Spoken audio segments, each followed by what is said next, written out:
Is breaking a sport? One of the best in its history weighs in NFL home field advantage tracker. Jets should be thankful for no fans in standsNFC Week 13 overreactions. The Giants are no longer a joke. The Carson Wentz era may be beAFC Week 13 overreactions. The Jets' disastrous finish will bear fruit in long-run early NFL headlines. Browns beat Titans on the road to improve to 9-3. Dates to circle in the NBA's first half schedule. What LeBron James' extension with Lakers could mean for his NBA future. MLB free agent market get flooded with outfielders with Washington tenure over. Can John Wall resurrect career in Houston? Steelers stay undefeated after a narrow win over Ravens. Lorenzo's locks. The 3 best bets you should consider for NFL Week 13. Texans legend Andre Johnson on DeAndre Hopkins trade. He didn't want to leave. The only surprise from Alabama's 52-3 win against Arkansas? That the game was once tied, 3-3, and remained tied until the Crimson Tide surged ahead in the final minutes of the first quarter. Such are the standards for Alabama, which has spent the last month as the unquestioned #1 team in the Amway Coaches Poll and the college football playoff rankings. While Notre Dame, Clemson and Ohio State have staked out seats in the semifinals, the Tide's performance since November has made the team to beat for the national championship.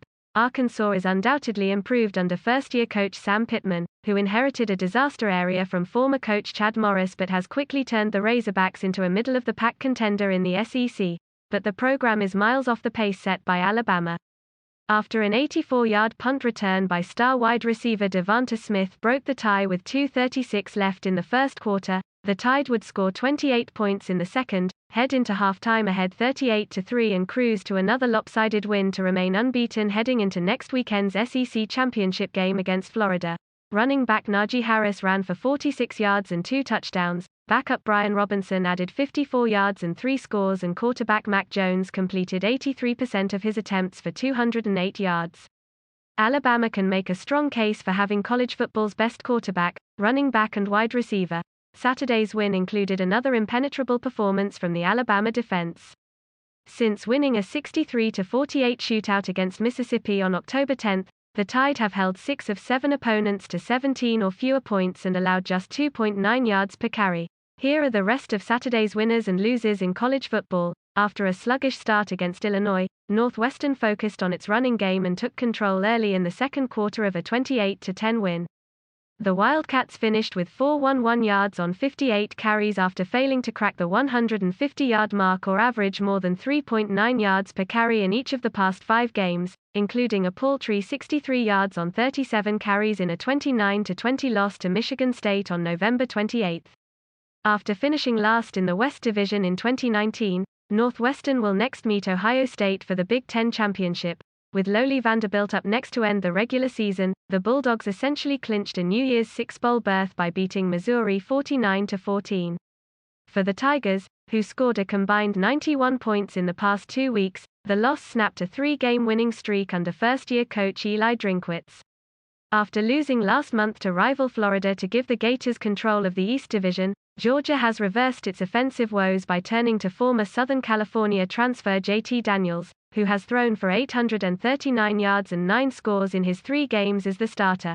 The Cardinals made a 22-yard field goal with 29 seconds left and beat Western Michigan 30-27 to win the MAC West and earn a spot against Buffalo in next week's conference title game. This caps an outstanding and unexpectedly successful regular season for Ball State, which hadn't posted a winning record since 2013. The Cardinals will likely be the underdog against the Bulls, who entered Saturday 4-0 and averaging a bowl subdivision best 50.8 points. PSU beat Michigan State 39-4 for its 3rd straight win, salvaging at least some respectability from what seemed like a lost season after starting 0-5 for the first time in program history. The 3 wins, Michigan, Rutgers and the Spartans, didn't come against the Big Ten's best. The Nittany Lions lost those games to Indiana, Ohio State and Iowa, and even managed to lose by 16 points to Maryland and by a touchdown to Nebraska.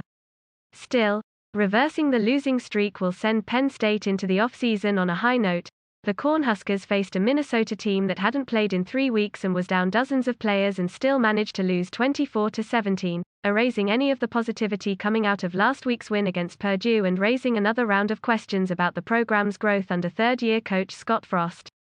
Once again, the issues came on offense.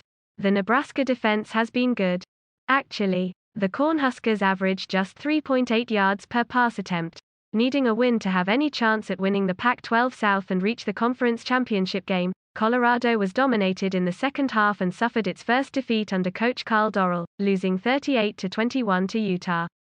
The Buffaloes were ahead 14-10 at halftime thanks to a long punt return score and took a 21-10 lead after a 61-yard touchdown pass by quarterback Sam Neuer.